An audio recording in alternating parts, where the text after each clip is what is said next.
Sir ailment ಇದೇನೋ ಆಗಬೇಕಾ sir? Ailment ಇದೆ sir, first aid. ನಾ ಏನಿಲ್ಲ, ಕಾಟನ್ ಇದು ಹಾಕ್ತೀನಿ, ಪರವಾಗಿಲ್ವಾ?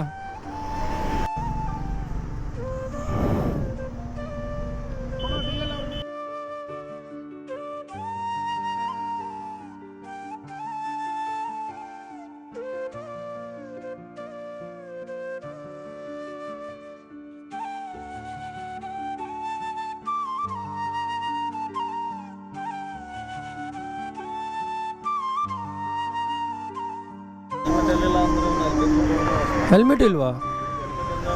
ಹಾಂ ಹೌದು ಸರ್. ನಾ ಬೇರೆ ಎಲ್ಲಿ ಬ್ಲಡ್ ಬಂದಿಲ್ಲ ಅಲ್ಲನಾ? ಓಕೆ ಸರ್, ನಮ್ಮ ಹತ್ರ ಏನು ಆಗಿತ್ತೋ ಮಾಡಿದೆ ಸರ್. Thank you sir. ಹಾಂ ಸರ್.